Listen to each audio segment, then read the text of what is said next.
Hello and welcome to the Turkish History Podcast. Episode 18.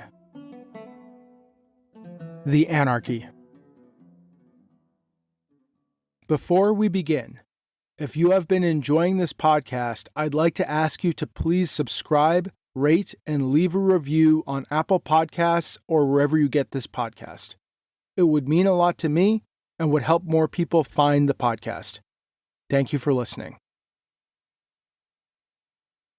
Last time we discussed the height of the Abbasid Caliphate, the so-called Golden Age of Islam.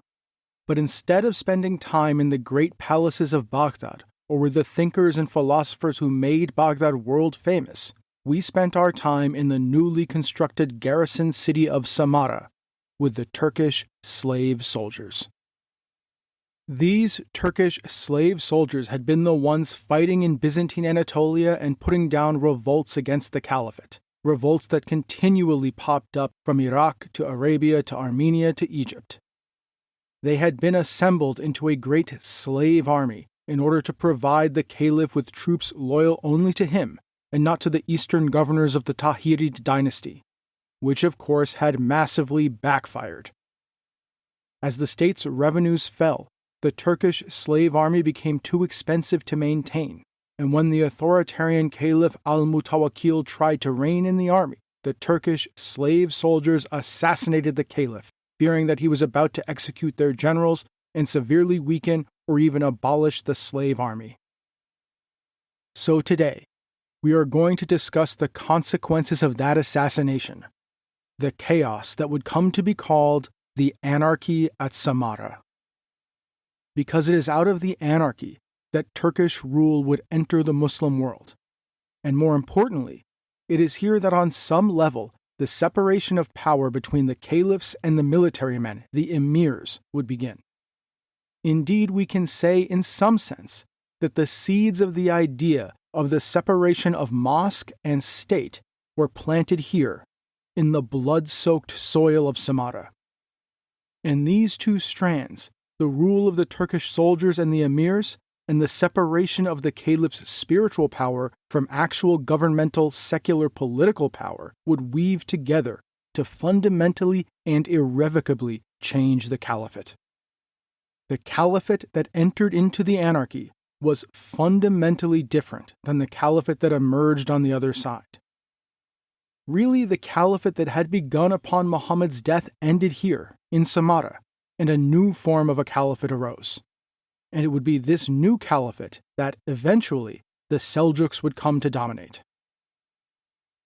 Now, the so-called anarchy that the assassination of Al-Mutawakkil kicked off would end up being a nearly 10-year period of chaos and violence. But that's not how it necessarily looked at the start. As I've said over and over again on this podcast, you sort of need to look at history without the prior knowledge that you have about how things are going to turn out. Nobody at the time had that knowledge, and they didn't know the Pandora's box that they had just opened. No doubt, the Turkish slave soldiers who killed Al-Mutawakkil thought that they were just going to replace him with someone more pliable and less dangerous to them personally. They had killed the Caliph in desperation, and they likely just wanted things to go back to the way they had been under the dead Caliph's brother, the comfortably disengaged Al-Watik. But things just didn't turn out that way.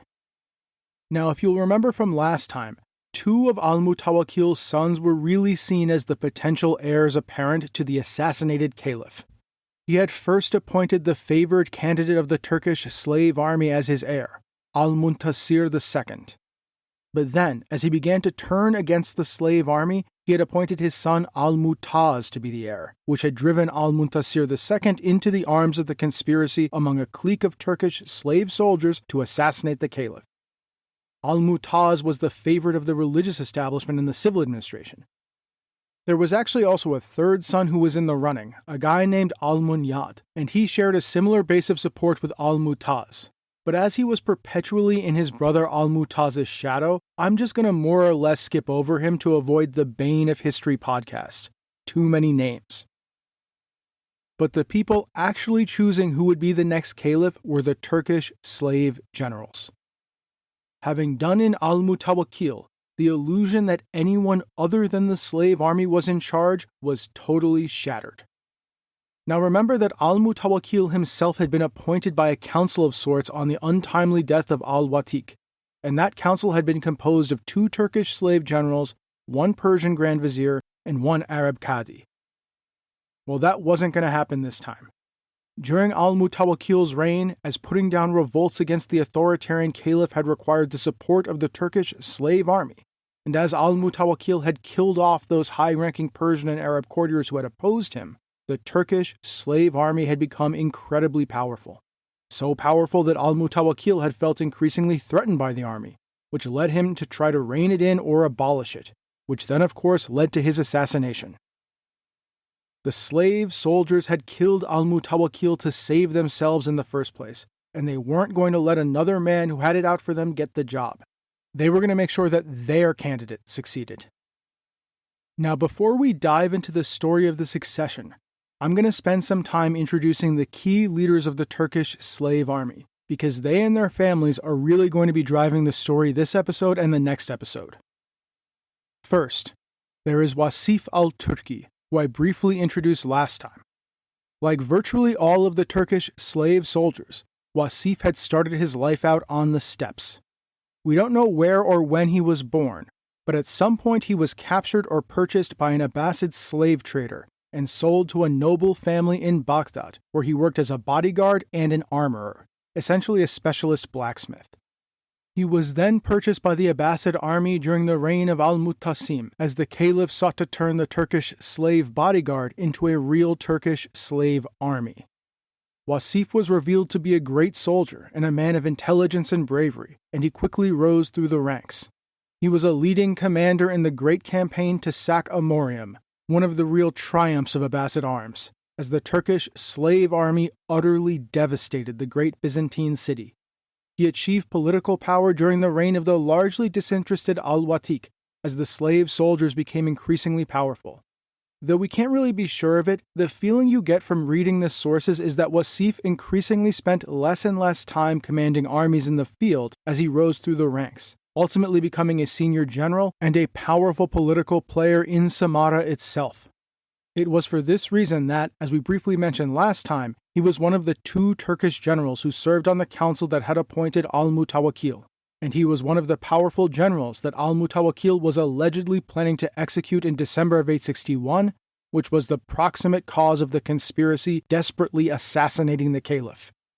And Wasif was, of course, one of the key leaders of the conspiracy. Second, there is Buga the Elder, who we also briefly mentioned last time. Unlike most of the other Turkish slave soldiers, Buga the Elder was of Khazar origin.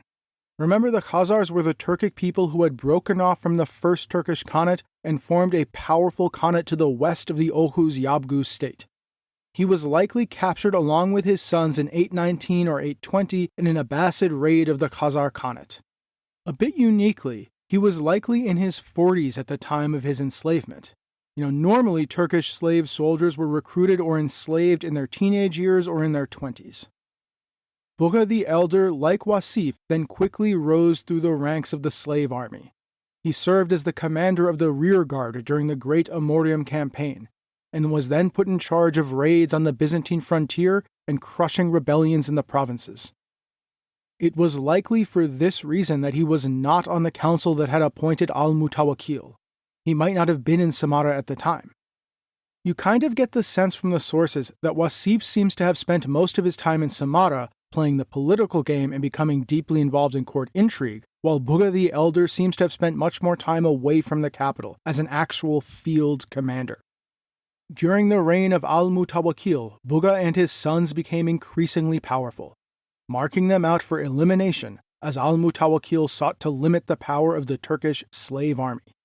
His son, Musa ibn Buga, was likely one of those 2 sons also captured and enslaved at the same time as his father, and as his father rose through the ranks, Musa ibn Buga rose with him.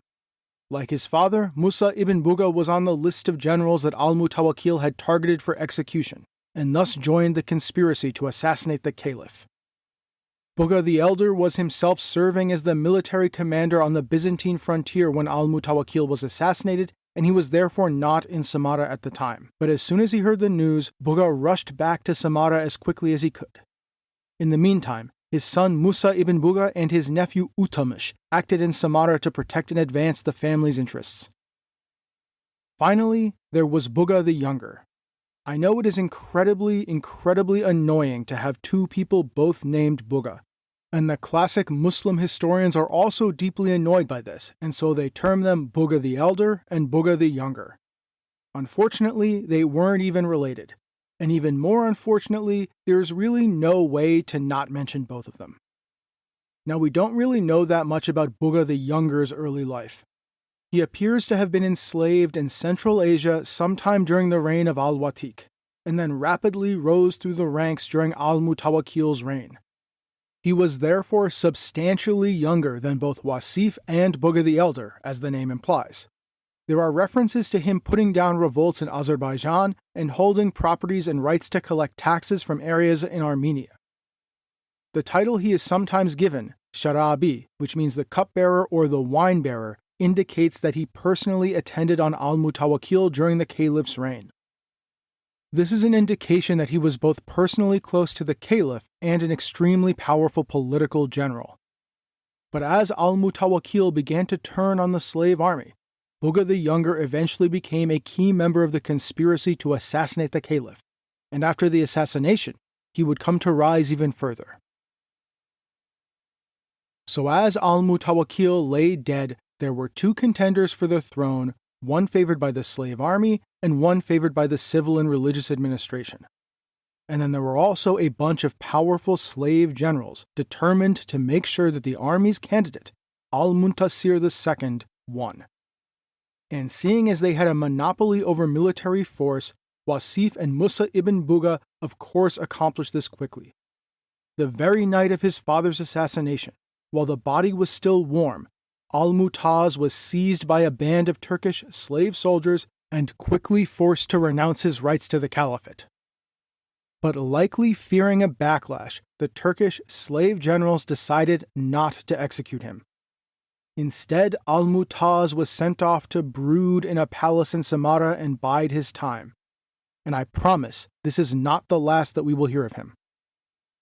So with their candidate's chief rival now safely locked away, the Turkish slave generals plopped Al-Muntasir II on the throne.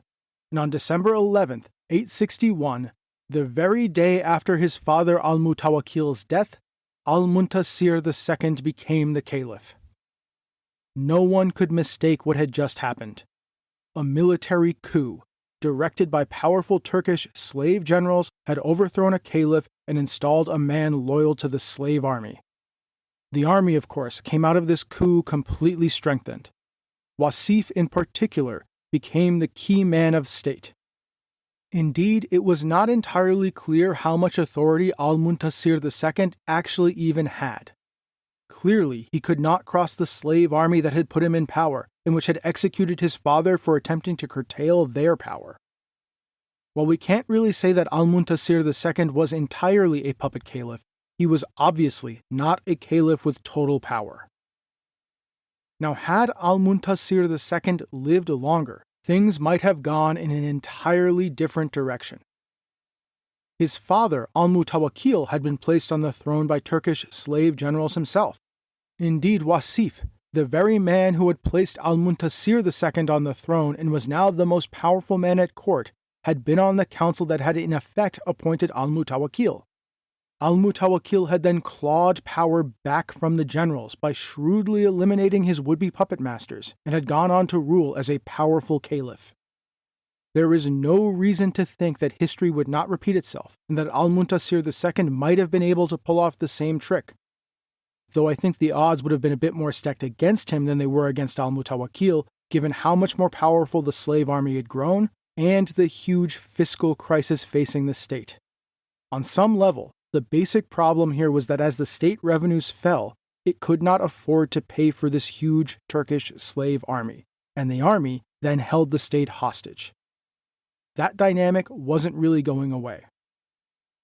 But we'll never really know how it might have shaken out because Al-Muntasir II dropped dead on June 7, 862, a mere 6 months after being proclaimed Caliph. We don't know why he died. Some sources imply that he was poisoned, perhaps with the connivance of his brother Al-Mutaz, but he just as easily could have dropped dead. Regardless, the Turkish slave generals now had a problem on their hands. They had to act quickly. Al-Muntasir II had been on the throne for such a short amount of time that their regime was in essence very young, and therefore vulnerable. So they quickly gathered together all of the key officers of the slave army to get them to agree that whoever was acceptable to the top brass was acceptable to them. Al-Tabari reports that Al-Muntasir II died on a Saturday, and the officers assembled the very next day. They all agreed to accept whoever Buga the Elder, Utamush, and Buga the Younger agreed to appoint. Wasif was not in Samarra at the time, as he was leading a campaign against the Byzantine Empire. So with the support of the officer corps locked up, the top brass decided that there was no way that they could appoint any of Al-Mutawakkil's other sons. So they rooted around the Abbasid family tree and came up with a cousin of the late Al-Muntasir II. As Al-Tabari relates, the group took the oath. They had consulted with one another and were averse to having any of Al-Mutawakkil's sons declared Caliph, for the commanders had killed his father and were afraid that they would, in turn, be murdered by any of Al-Mutawakkil's sons who assumed the Caliphate. And so Al-Muntasir II's cousin, Al-Musta'in, was plopped down on the throne as the Caliph.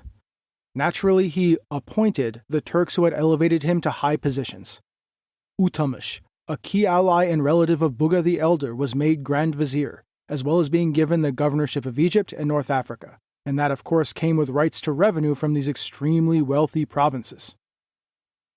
This was now the second Caliph in less than a year, both propped up by the slave army and under the domination of the great Turkish slave generals, Wasif, the two Bugas, Musa ibn Buga, Utamush, and so on.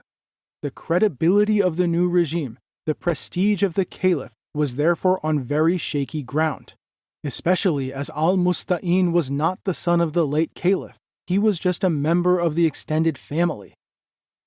And it was now that Al-Mutaz decided to act.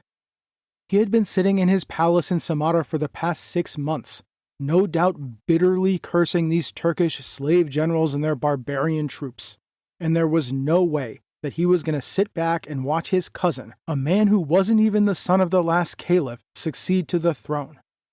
And so Al-Mutaz assembled what supporters he could find, mostly among the non-Turkish population of Samarra, both the common people and that is, the religious establishment and the civil administration.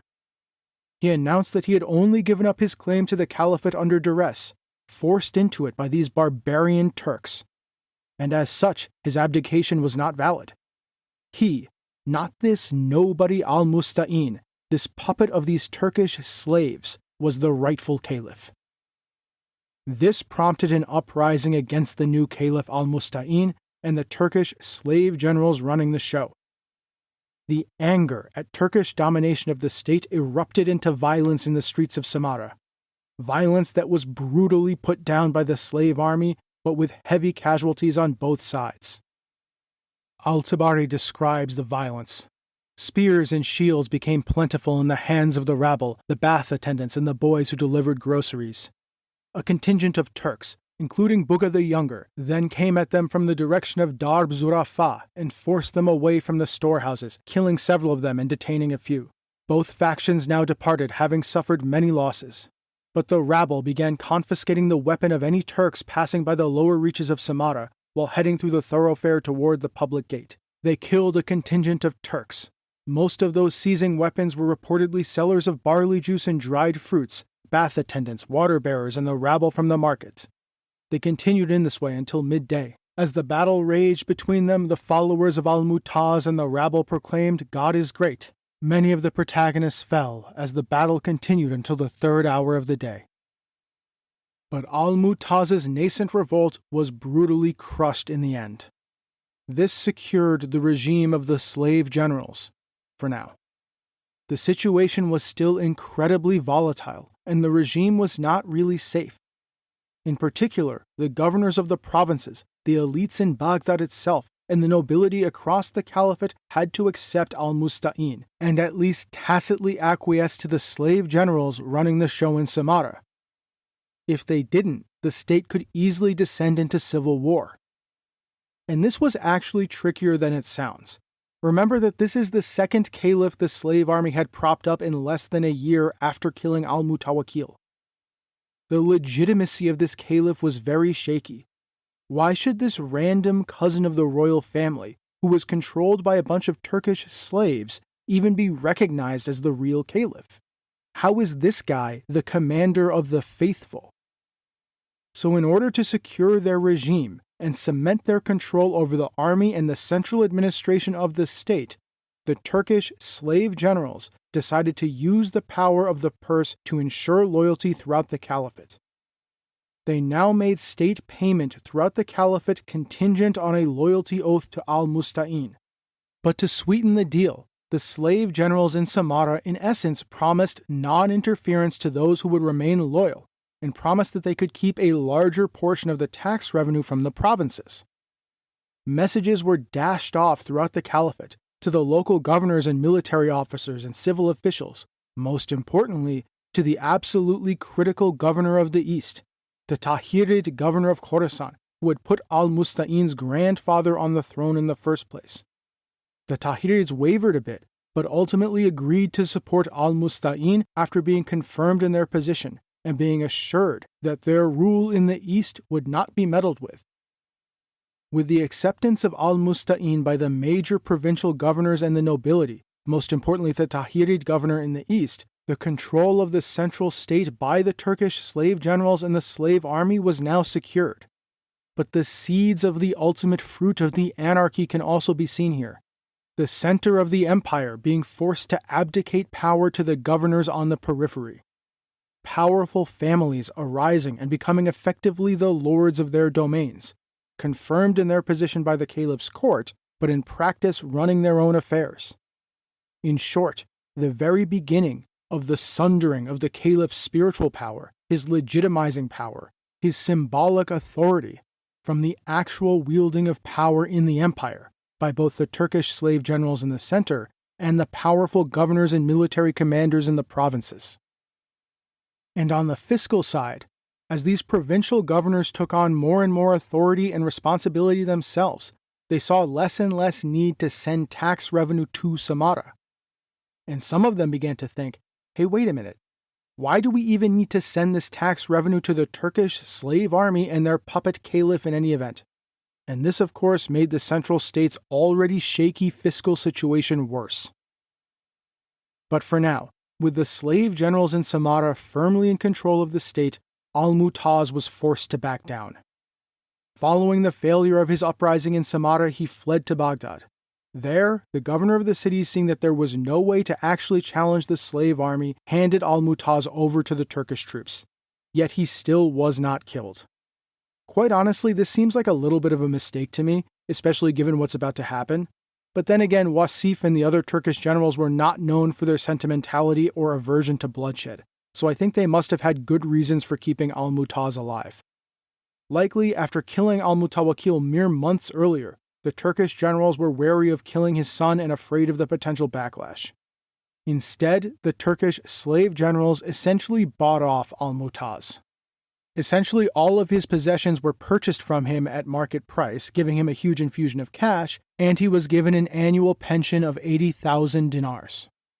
Al-Mutaz was then locked up in a wing of one of the palaces at Samarra under the watchful eyes of Buga the Younger.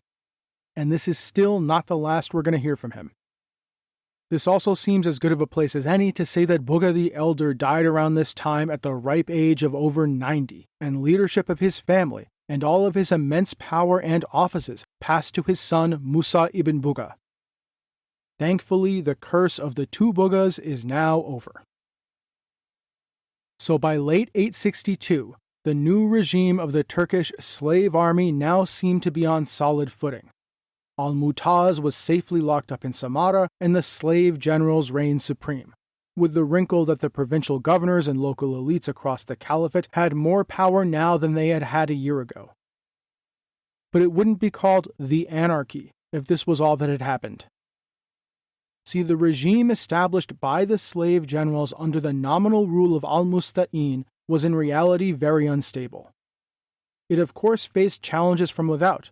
Maybe someone could grab Al-Mutaz and try to make him the Caliph as opposed to this random cousin Al-Musta'in, and there were frequent revolts that had to be put down, most importantly a Shia revolt in Iraq that had been rumbling on since the days of Al-Mutawakkil. Now, the Abbasids had actually been pretty tolerant of the Shia in general, but after the move to Samarra, they had become increasingly strict with the descendants of Ali. These successors to Ali, the Imams, had been locked up in Samarra under a heavy guard and mostly ended up being poisoned to death. They had to resort to communicating with their followers through basically an underground network from their virtual prison in Samarra. And then, as we discussed last time, Al-Mutawakkil had begun violently oppressing the Shia as part of his program of asserting Sunni orthodoxy. This had predictably led to a huge Shia revolt in Iraq, which the Turkish slave army had been critical in putting down. But the instability in Samarra following the assassination of Al-Mutawakkil led to the revolt flaring up again. Large regions of Iraq rose up in revolt. It took 2 years of bloody fighting led by Musa ibn Buga for the slave army to brutally put down the rebellion by 864. This, of course, sapped money and manpower. But perhaps more important were the inevitable conflicts that quickly arose among the Turkish slave generals. Having seized control of the state, the Turkish slave generals began to vie with each other for power and influence. Who got what governorships, which revenue streams, which offices of state. Remember that Al-Mutawakkil had been overthrown by a conspiracy of Turkish slave generals concerned that they were about to be executed, and that clique had then stuck together when Al-Muntasir II had died a couple months later in order to make sure that the murdered Caliph's son didn't come to power. They were held together by fear as much as anything else. Fear that if they didn't take and hold power, they would be finished. They weren't motivated by some great ideological project or love for each other. Their coup d'etat had been improvised, and now that the regime that they had established had consolidated power, more or less, and the fear that had held them together evaporated, they naturally fell into fighting with each other over the spoils. The initial division between the Turkish generals came between Utamish on the one hand and Wasif and Buga the Younger on the other. Musa ibn Buga seems to have been somewhere in between these camps. Like his father, Musa seems to have spent most of his time out of Samarra, leading the slave army in the field against the Byzantines and the rebels. Eventually, Utamish emerged as the key power behind the throne, the ruler in all but name. Al-Musta'in appointed him as Grand Vizier and gave him the governorships of Egypt and North Africa, and so huge amounts of revenue began to flow into his hands. Shockingly, not all of this was used for state purposes. I mean, crazy, I know. Utamish came to essentially dominate the Caliph and began to exclude his fellow generals from power. But his time on the top would be short, as his consolidation of power quickly prompted Wasif and Buga the Younger to gather support to overthrow him. Utamish met his end in June 863, when Buga the Younger and Wasif had their men storm his residence and murder him. He had been the supreme power in Samarra for less than a year. With Utamish now dead, Wasif and Buga the Younger now attempted to consolidate power themselves. And it was here, in overthrowing Utamish, that Buga the Younger really entered into the top ranks of the slave general leadership alongside Wasif. Together, Wasif and Buga the Younger split the great offices of state between them, along with the governorships of Palestine and Khuzestan and the corresponding revenue streams. Together, they now ruled the state entirely. And it would be Wasif and Buga the Younger who would ultimately be the Turkish slave rulers who would lead the state to the very edge of destruction. It is from this time that perhaps the most damning and truly revealing line of poetry about how far the office of Caliph had fallen comes. Behold a Caliph in a cage, between Wasif and Buga, repeating what they say to him, as the parrot itself would repeat. What a fall for the office of the successor to the prophet of the Lord of the universe, the commander of the faithful and the shadow of God on earth. Reduced to a parrot, for 2 Turkish slave generals. But this was of course resented by all the other Turkish generals who felt that it was very unfair that Wasif and Buga were hogging the parrot. Though we can't be entirely certain, it appears that some of the younger Turkish officers in particular tried to mobilize support against the leading duo, people left out of the hoarding of power and wealth by Wasif and Buga the Younger. Though it's a bit unclear, there are also some indications that Wasif and Buga began to rely increasingly on the non-Turkish slave troops, mostly Berber troops and Iranian cavalry, who existed in small numbers alongside the vast numbers of Turkish slaves. As they were a much smaller group and did not share language and customs with the vast numbers of Turkish slave soldiers, Wasif and Buga likely hoped to use them as a counterbalance to their fellow Turkish slaves. This was of course deeply unpopular with the Turkish bulk of the slave army. As tensions rose within the slave army, it was almost inevitable that the situation would slide into violence. Things came to a head when one of these younger Turkish officers attempted to sideline Buga the Younger. This young officer was named Baghdad al-Turki, and he had been one of the Turkish troops who had actually done the deed of murdering Al-Mutawakkil. This had been a boon to his career, of course, and he had risen up through the ranks and acquired offices and tax farming estates under the new regime. Baghdad came to be particularly popular with the rank and file of the slave army, but remained deeply distrusted by Buga the Younger and Wasif. In particular, Baghdad was disliked by Buga the Younger, in part because of a kind of hilarious incident in which Baghdad showed up nearly blackout drunk at a hammam and ran into Buga the Younger. As Buga was getting out of the bath, Baghdad started berating Buga's capable and loyal secretary, which of course infuriated Buga the Younger. Baghdad then tried to drive a wedge between Wasif and Buga the Younger to get rid of Buga. He had been ingratiating himself to the Caliph Al-Musta'in, who had become a bit taken with him. Baghdad was a very popular guy and clearly very charismatic. He got Al-Musta'in to ask Wasif to appoint him to the post held by Buga's secretary, the guy that he had drunkenly insulted in the hammam. The secretary reportedly advised Buga, "You sit at home while they are arranging to discharge you from all your duties. If you are indeed discharged, nothing remains but for you to be killed." This was the final straw, and Wasif and Buga moved quickly against Baghdad. They lured Baghdad into Buga the Younger's house and fell upon him. Though Baghdad resisted, he was overwhelmed, clapped into shackles, and chained in the hammam of the house. But though chained in the hammam, Baghdad was able to scream for aid, and word got out that he had been apprehended. And remember, Baghdad was a very popular and charismatic officer, and Wasif and Buga the Younger were becoming increasingly disliked for hoarding the wealth and power of the state for themselves. So when the news got out that Baghdad had in essence been taken captive, a huge force of common Turkish soldiers assembled, armed themselves, and marched down to the palace. Al-Tabari writes, "They attacked the government stables and looted them of all the animals they could find. Then they mounted the animals and presented themselves at the palace, fully armed. By the end of the day, Wasif and Buga commanded Rashid, the son of Wasif's sister, to kill Baghdad. He came to him with a group of men, and they cut him down with axes until he lay still." Meanwhile, crammed together in front of the palace, rumors quickly began to spread among the angry mass of Turkish slave troops that Baghdad had been killed. In essence, a riot began. Al-Tabari writes, "People rushed back and forth with their weapons all day and night." As chaos erupted, Wasif reportedly said, "Wait and see. If they persist in their uprising, we will throw them his head." Apparently, they thought that this would end the uprising. What would the point be if Baghdad was dead? Now, this was of course a grave miscalculation, and one that people as canny as Wasif and Buga the Younger probably should have foreseen. Rarely does waving a severed head around calm rioters down. Predictably, upon learning of Baghdad's death, the uprising did not calm down, but rather exploded with new vigor. All of Samarra became a bloodbath, with gangs of rampaging Turkish slave soldiers riding through the streets, engaging in vicious struggles with the relatively few supporters of Wasif and Buga the Younger. They put man, woman, and child to the sword. As night fell, the city descended into total chaos, an orgy of blood and fire. Wasif and Buga now realized that things had gotten completely out of control.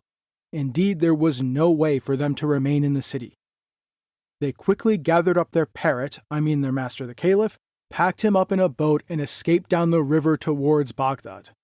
They left behind a couple of divisions of Berber troops, who remember were largely loyal to Wasif and Buga, to oppose the rioting Turkish slave soldiers. These small, non-Turkish divisions were of course slaughtered to a man as the slave army rampaged through the city. Eventually, the rioting in Samarra died down. The violence and the looting had been extreme, particularly for the households of Wasif and Buga the Younger's few supporters. There's actually a fun little anecdote in Al-Tabari's history where the senior commanders try to calm the situation and go out to tell the rioters, "Yok, yok," meaning no, no in Turkish, which I think is one of, if not the only instance, where the Turkish language itself is actually written in Al-Tabari's history. Eventually, their cries of "Yok, yok" worked, and the senior officers managed to get a handle on the situation and stop the bloodshed and looting. After basically 2 days of hell, the riot was over. But as Samarra smoldered, the question now became what to do. It appears that the senior Turkish leadership remaining in Samarra was split. One faction wanted to travel to Baghdad and bring back Al-Musta'in. It was just totally unfair and ridiculous that Wasif and Buga the Younger had absconded with their parrot, their master the Caliph.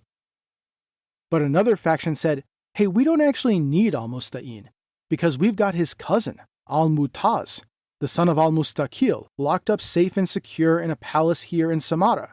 Never mind the fact that we brutally crushed his last attempt to gain the throne, let's just make him our parrot, our master the Caliph. And ultimately, the troops in Samarra opted for this second option. So Al-Mutaz was sprung from his palace prison and named as Caliph by the Turkish slave army. The very same slave army that had 4 years earlier killed his father and then bloodily put down his own attempt to gain the throne. No doubt he had very mixed feelings about how he had come to power, and the word power there is definitely in air quotes. Al-Mutaz's first action was very appropriately to order that the Turkish slave troops receive a bonus equal to 10 months' pay. One wonders where he got that great idea from. Now, given the fiscal crisis that the state was in, this was just not something that could be afforded. Despite the treasury having over 500,000 gold dirhams in it, according to Al-Tabari, there still wasn't enough to pay out this massive bonus. The slave army essentially looted the state's treasury. And we see here one of the main causes of the anarchy, the inability of the state to continue to afford this massive slave army, which then turned on the state. Now, as the Turkish leadership in Samarra plopped Al-Mutaz on the throne, Wasif and Buga had made it to Baghdad.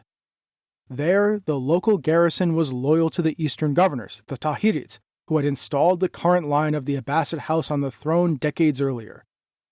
As we discussed last time, these eastern soldiers then stayed on in Baghdad, which had prompted the Caliph's creation of the slave army and the move to Samarra in the first place.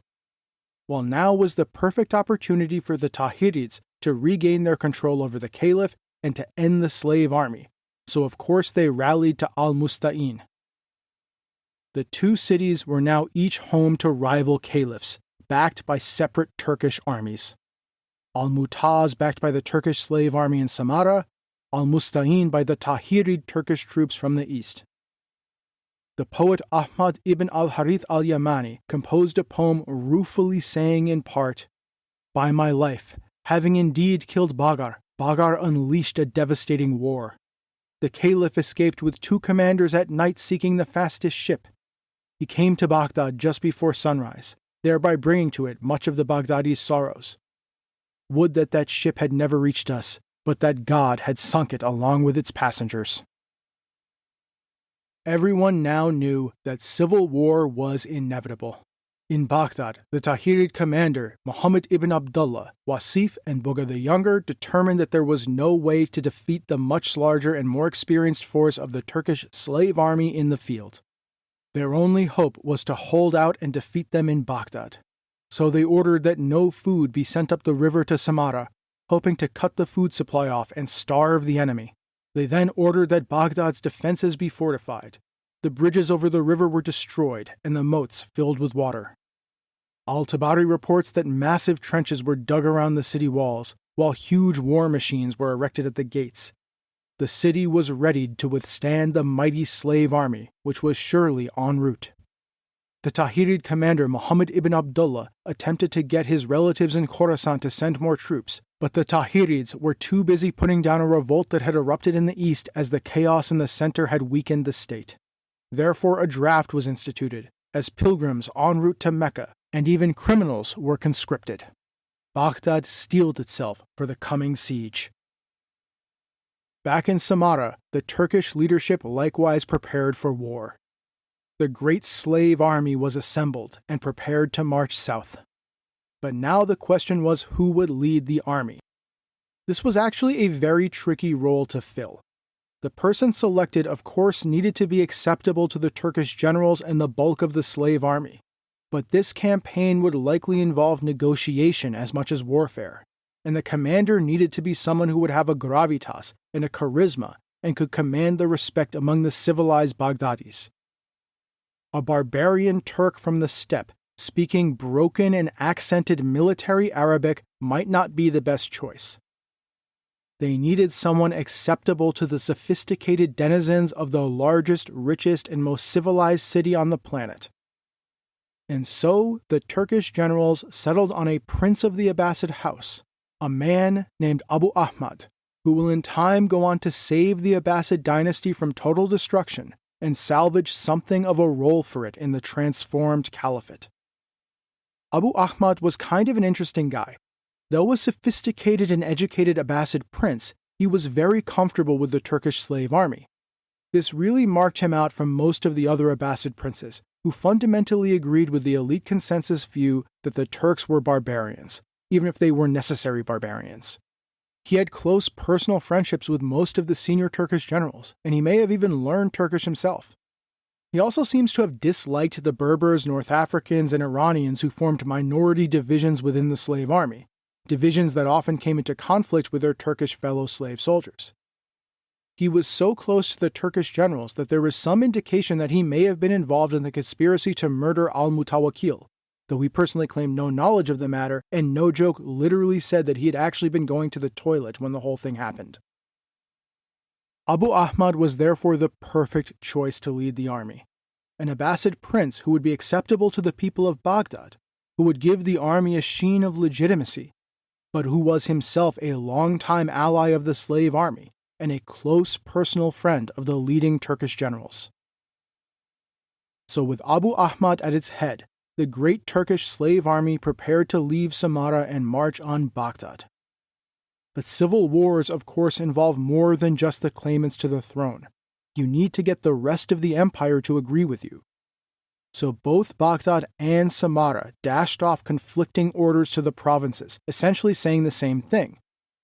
Recognize our Caliph and send troops and supplies to our side, and in return, we will confirm you in your post and let you do what you want. And crucially, you can keep all that tax revenue you've been collecting. So yet again, just as after Al-Muntasir II's death, the control of the provinces by the center continued to weaken. The local governors and nobles were increasingly becoming not loyal subjects of the caliphs, but rather rulers of the provinces recognized by a caliph. People who paid lip service to the caliph's authority, but basically did whatever they wanted. Which, if you think about it, is exactly what the slave army was also doing. An independent force that depended on the caliph for legitimation, but over which the caliph could no longer exercise control. And in addition to sending out letters to the provinces asking for recognition and support, both sides frantically sent letters out to the other contingents of the slave army in the field. In particular, both courted Musa ibn Buga and the great army camped on the Byzantine frontier in Syria. After wavering between the two sides, and according to some sources even traveling to Baghdad to negotiate with the Tahirids, Musa ibn Buga ultimately decided to side with Samarra. After all, Abu Ahmad was a close personal friend of his, which probably had something to do with it, but after traveling to Baghdad and seeing its defenses, maybe he also felt that there was no real way for the Tahirid garrison and the conscripted pilgrims and criminals to really stand up to the might of the slave army. So with Musa ibn Buga's support wrapped up, Abu Ahmad marched the Turkish slave army down to Baghdad, arriving on March 10, 865, roughly 2 months after the murder of Baghar and the flight of al-Musta'in from Samarra. Reportedly, as the great slave army appeared before the walls of Baghdad, drawing itself up in front of the great Shamsiya gate, an Arab poet in the city bewailed, "O sons of Tahir, the soldiers of God have come up against you, carrying death in their ranks." Over the next 3 days, the Turkish slave army assembled all along the northern walls of the great city and put it to siege. In Baghdad, Wasif, Buga the Younger, and the Tahirid commander Muhammad ibn Abdullah were stunned by the size of the army. They had expected to be outnumbered, but not like this. Abu Ahmad and the Turkish slave leadership had clearly consolidated control over all of the armies outside of Samarra, no doubt including that of Musa ibn Buga. So Muhammad ibn Abdullah, Wasif, and Buga the Younger all rode out under the flag of truce and offered a deal. They would agree to al-Mutaz being the successor to al-Musta'in if the siege would be called off. Needless to say, this was not acceptable to Abu Ahmad and the slave army. It's not even clear that it really mattered who the Caliph actually was. This was all about who was propping him up, about whose parrot he was. And this proposed deal would have left the Tahirids, Wasif, and Buga the Younger in charge. And so the siege began. Abu Ahmad first completed the encirclement of the great city, including taking the road to Khorasan so that messengers could not be sent back to the Tahirid home base in the east. All entrances to the city were then blockaded by the slave army so that no supplies could get in. Abu Ahmad then decided to try to launch an all-out assault on the Kathrubul gate, hoping to overwhelm the defenders and finish the siege quickly. So on March 20th, 865, the assault began. Waves upon waves of Turkish slave soldiers fell upon the gate. But the Tahirid garrison and the local conscripts put up a bitter and desperate fight. Though the Samarran slave soldiers pushed through the initial defenses of the gate and managed to hold an outpost within the walls throughout the night, during the next day they were ambushed and beaten back in hard and bloody fighting. The slave soldiers broke and began to rout. Al-Tabari reports, the Tabariya, that is an Arab tribe, attacked, while Bundar and Khalid ibn Imran attacked them from an ambush they had laid for them in the vicinity of Kathrubal. They put the followers of Abu Ahmad to the sword, Turks and others among them, and killed huge numbers of them. Only a few escaped. The initial assault had been driven back at a huge cost to the slave army. Of a contingent of 4,000 slave soldiers, fully half may have died. According to some sources, the news of the defeat even prompted rioting in Samarra. Disheartened, Abu Ahmad decided that he could not risk another frontal assault. The Tahirids, Wasif, and Buga the Younger had truly strengthened the defenses of Baghdad. The city was now a fortress, and the soldiers and inhabitants were clearly willing to fight for it. If yet another assault failed, that could be it for the whole venture. Who knew if the army would stay loyal, or if yet another revolt would erupt in Samarra? He just couldn't risk it. And so the slave army settled in for a long and hard siege. Throughout the long, hot Mesopotamian summer, the Turkish slave army remained camped outside the walls of Baghdad. Inside the city, supplies began to run low.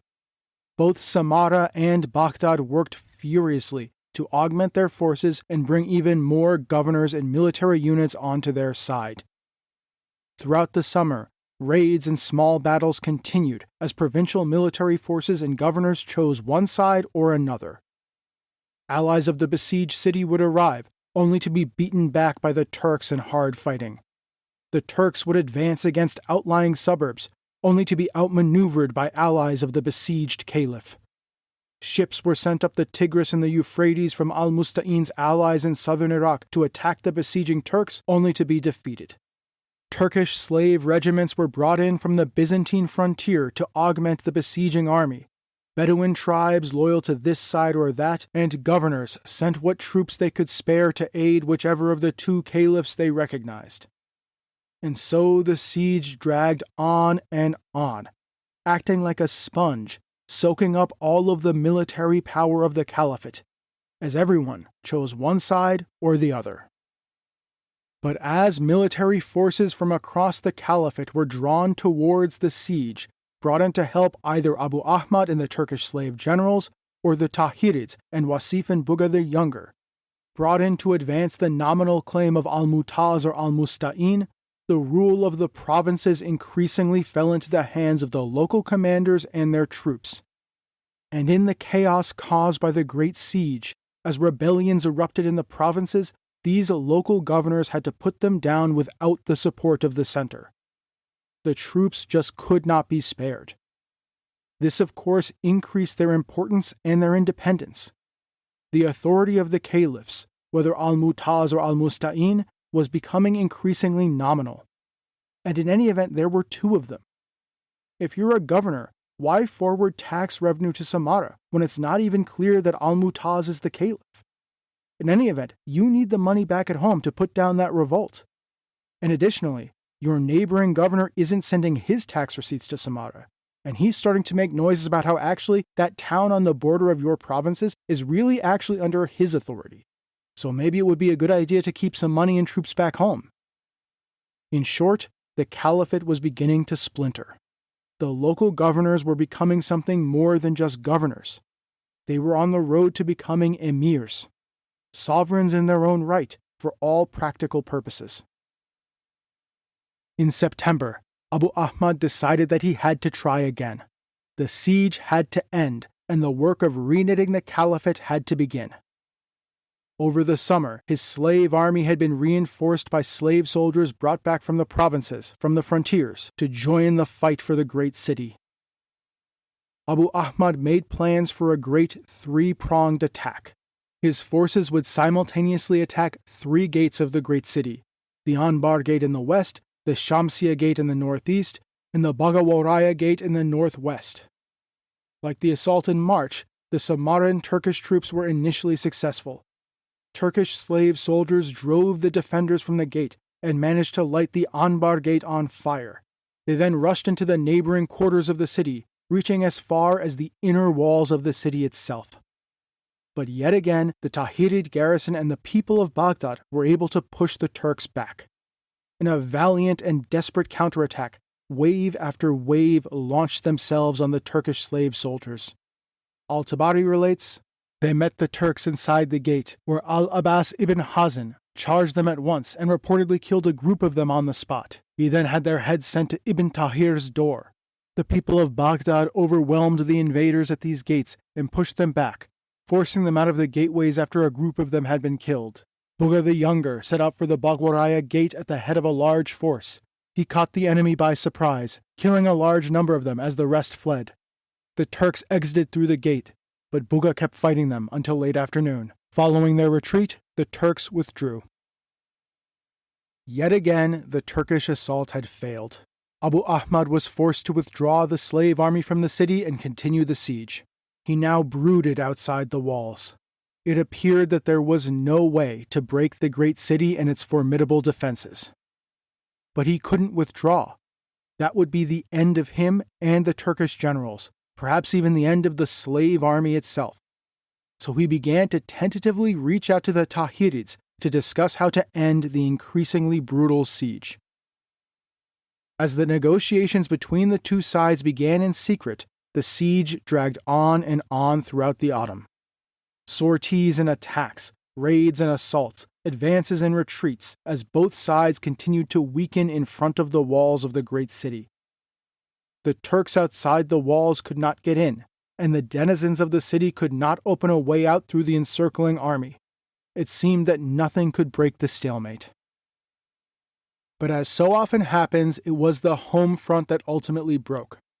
The siege had been brutal for the population. The slave army had blockaded the city and had succeeded in stopping all supplies from entering. Successive attempts by the defenders from the inside of Baghdad and their allies from without had failed to break through the Turkish encirclement and allow for a route for supplies to come in. Slowly, over the course of many months, the population had eaten through their hoarded supplies. The people had begun to starve. By November, they had had enough. On November 24th, 865, a large group of Baghdadi civilians made their way to the palace of Muhammad ibn Tahir, a prince of the Tahirid house and now the virtual lord of Baghdad. The mob faced the palace and began chanting the word hunger, getting increasingly agitated. Ibn Tahir was forced to invite in 5 of the leaders of the group, who poured out their frustrations at the hardship of the siege. Ibn Tahir tried to placate them, tried to calm them down.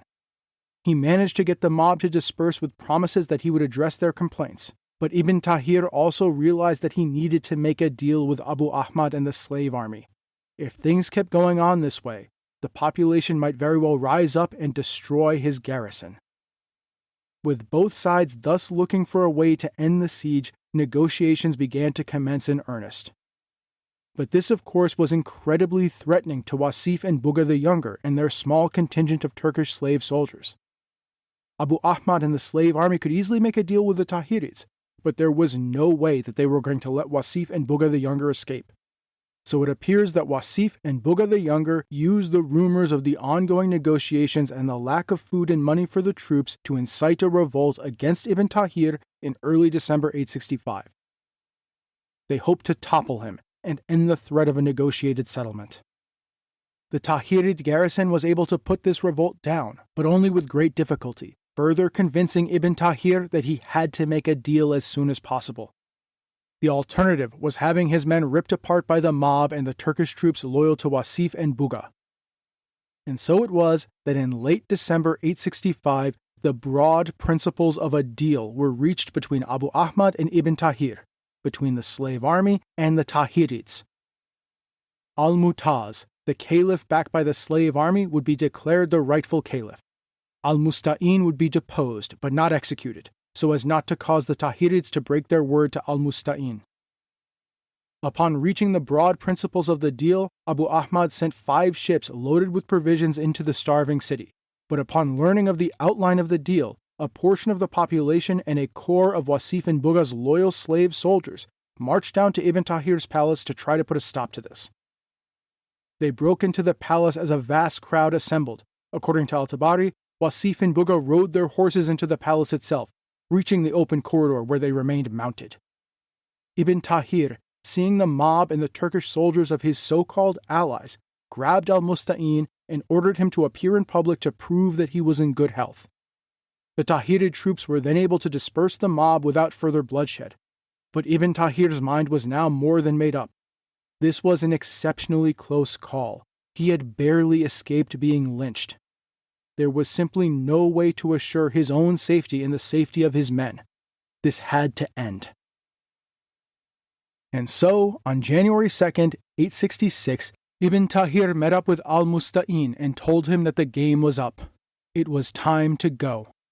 Al-Tabari says that he reportedly told al-Musta'in, "You have previously promised to execute anything I consider proper. I have a document in your own handwriting testifying to that." He then told him that he had to abdicate. Though al-Musta'in argued and put up a fight, he knew that there was no real choice here. Without the Tahirid garrison, he couldn't hope to remain on the throne. So low had the prestige of the Caliph sunk that there was no way for the supposed commander of the faithful to command what were supposedly his own troops. And so, reluctantly, al-Musta'in agreed. On January 7th, 866, Abu Ahmad and Ibn Tahir met under a great red canopy outside the walls of Baghdad. The two commanders negotiated the exact terms of the surrender of the city and the abdication of al-Musta'in. They agreed that al-Musta'in would be allowed to retire to the Hejaz, where he would not be harmed, but he would have to pay a portion of the wages of the slave army. He would then abdicate, and al-Mutaz would be recognized as the Caliph. Crucially, the Tahirids would be left in control of the east, though they were currently faring particularly badly in an ongoing revolt there. and as governors of Baghdad. And we can see here that already the concerns of the emirs were trumping the concerns of the caliphs. Though this was technically about who should be caliph, it was really more about what sort of deal could be reached between the slave army and the Tahirids. Who would technically sit on the throne was sort of immaterial. And indeed here, the Tahirids were really being treated as emirs, as an emirate, as a power in their own right, in short, as a sovereign political entity for all intents and purposes. Al-Musta'in was forced to accept his fate, and Al-Mutaz and Samarra quickly confirmed the deal that had been reached. Not that he had much choice in the matter when it was presented to him by Abu Ahmad and slave soldiers staring at him ominously. The siege of Baghdad was over. But this was not the end of the anarchy. And next time, we will discuss how, even as the Samarran Turkish leadership achieved victory over Baghdad, the Caliphate continued to fall from the control of Samarra. Because out in the provinces, as the anarchy raged, the local lords were quickly becoming local dynasties, emirates, who would actually rule the lands of the Caliphate outside of Iraq. And the Caliph was becoming the commander of the faithful in name only.